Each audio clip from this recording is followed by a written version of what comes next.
kodwa phamise ukwazi ukubona nje a major difference between lama lost amathathu. Le lost yokuqala ne lost yesibili. But to cut matters short ngesikhathi I lost yokuqala bazalwane imfu inezinyama yasuka yalahleka yashiya phakathi kwezinye izimvu noma yaduka lana phakathi kwezinye izimvu because ilahlekelwe ifocus yashiya ezinye izimvu yaduka.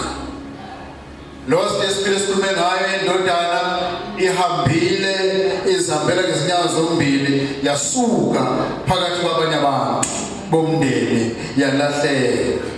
But very interesting bazalwane, this lost coin ayiyanga ndawo. Amen. Kodwa isenjani? Ilahlekile. Ngophendula ngami kuphela. Isenjani bazalwane? Ilahlekile.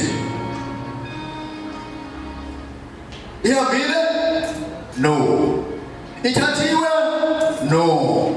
Kodwa isenjani? Ilahlekile. Amen.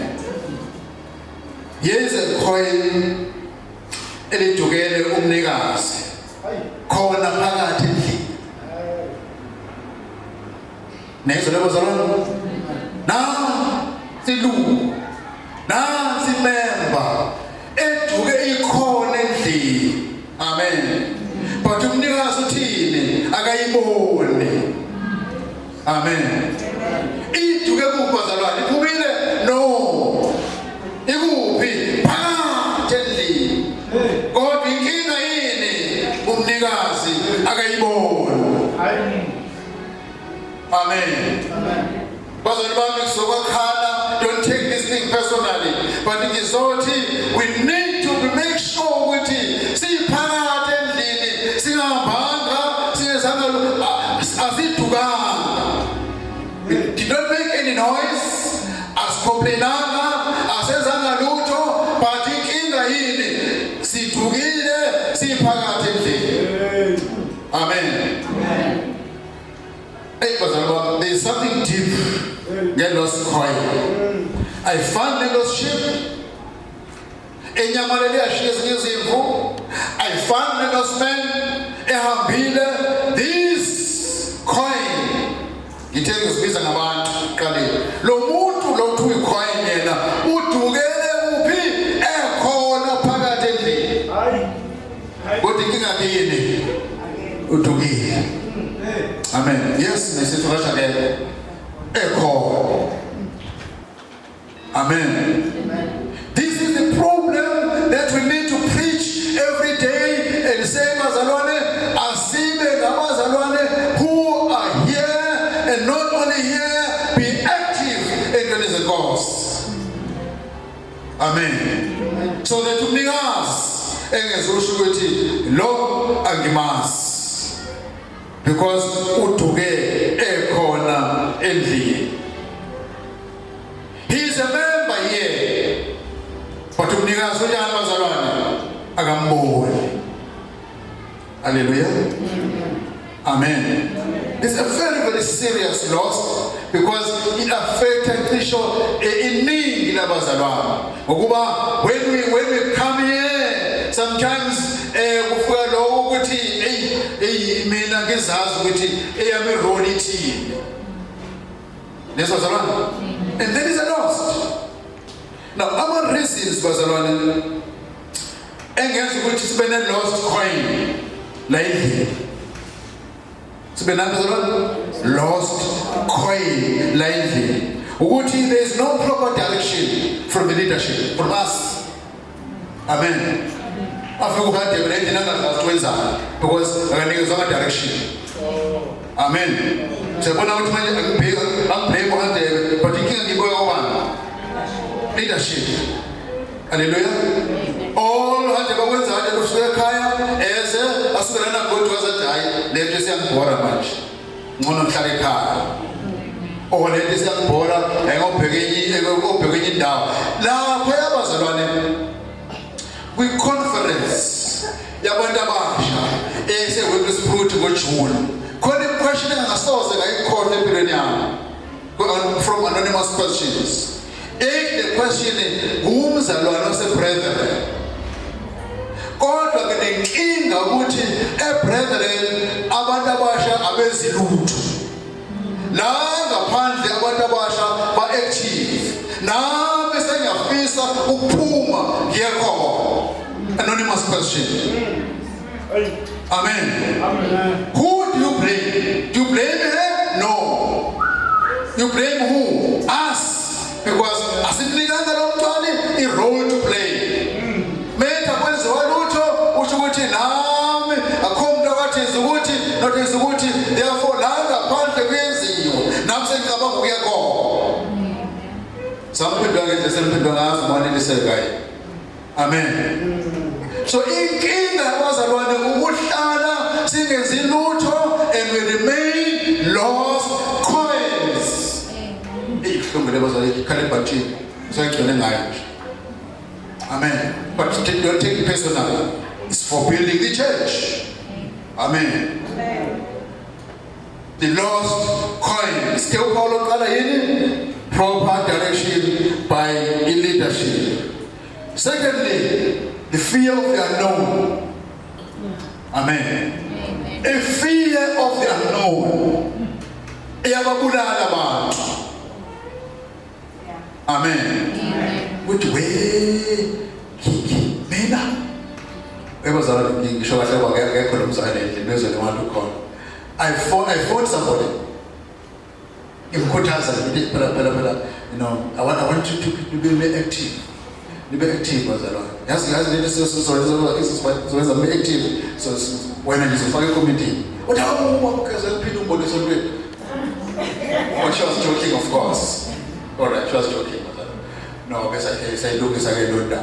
the fear of the unknown. Ukuthi abantu besaba ukuthi yini engayiyela phambili. Amen. Mina ngephambili mina. How is not me? That is the fear of the unknown. Nekubulazana sine Women's Month last year where we pinpointed young ladies wabese phambili bazo welcome. The way they did so well, I was surprised. But each and everyone ngimcela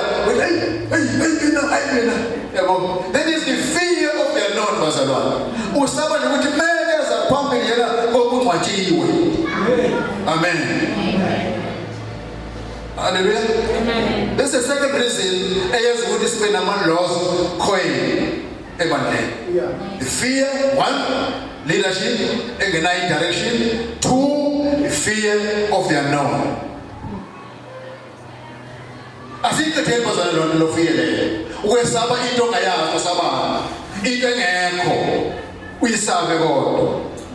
Amen. Since all on I have no fear of the unknown. Start is sibiza ukuthi awareness. Ukuphela amandla. Amen. Athi umuntu mina sekumele ngiyaya nje kodwa amandla njani aphelile. I can't participate in anything.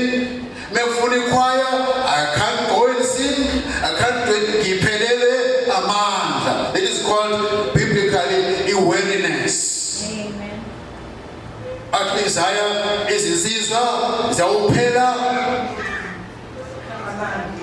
amandla sikhatha. Amen.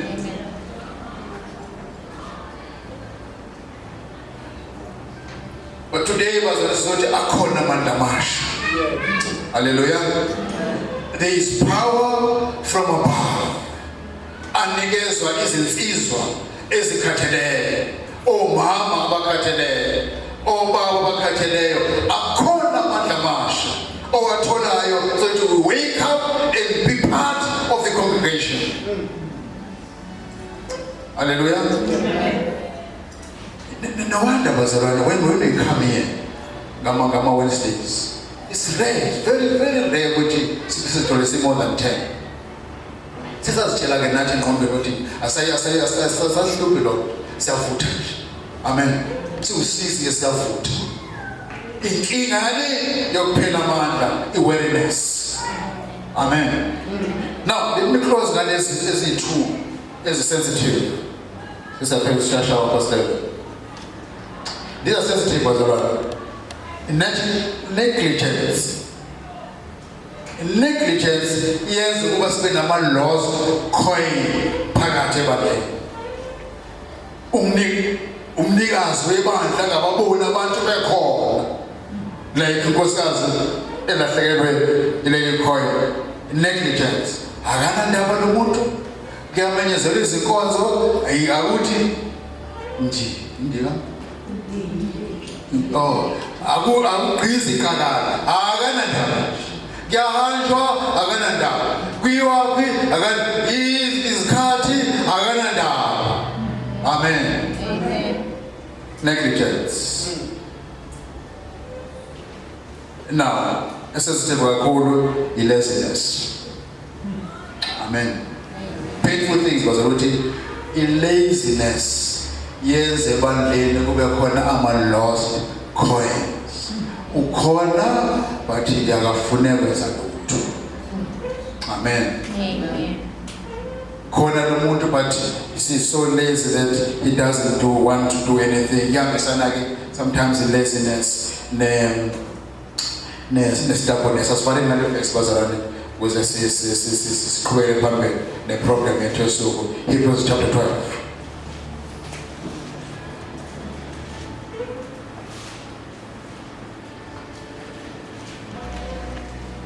Verse 1 kuphela sengikhathela afunde nomonye. Hebrews Hebrews chapter 12 verse 1 only.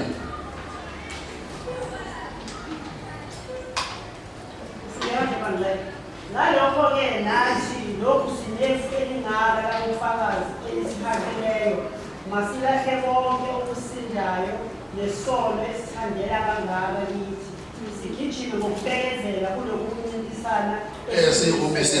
Thank you very much, Mama. Ezagoduka ndendaba because ikala ngongakho-ke obviously bashumayele ayiqali la. Ikala kuphi ngasemuva kuchapter 11. Na kuchapter 11 kukhulunywa ngamaqhawe enkosi ngayinye ngalinye iqhawe liyabantu ukuthi lenzeni ebuqhaweni balo benkosi.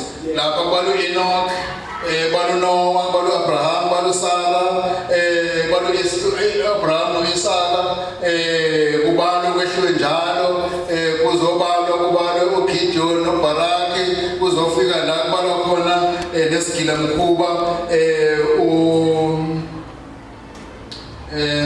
besibalo uRahab, verse 31. Ukholo uRahab isifebe akabhubhanga kanye nabangalalelanga ukuthi mention ukuthi although she was a prostitute but egcine hallelujah wasizakala. So wonke le list lena bazalwane ifona under amaqhawe enkosi. Bese azothi ke verse 12 ngakho-ke therefore having mentioned bonke laba bantu abayilwile impi bayilwa banqoba sethi-ke nathi obani bazalwane nathi bazalwane nathi kaloku sinefu masilahle konke okusindayo nesono esithandela kangaka kithi. Now underline that word efuna uvala ngalo sigijime ngokubekezela kulokhu kuncintisana. Bazalwane bami lezi ezintathu engikhulume ngazo it was not just to while away time ngentshumayelo but ngizothi bazalwane to avoid any of the three losses we must run and never stop. Ngayibonga inkosi. Uma sifuna siyabalelwa ekubeni lost sheep, singabalelwa ekubeni lost son, singabalelwa ekubeni lost coin. Asenze njani? We must run and never stop. Amen. Befuna bazakuthi besigodwa namhlanje sigodwe sigcwele umqondo ugijima. Amen. Uma kuvela into ezosigijimisa sigijime singakhathali. Ayibonge Nkosi. No. Uthi la kunento yobazana abalekile la. Uthi masilahle konke. Now when we want to run continuously bazalwane, there are things ezisidosele emuva.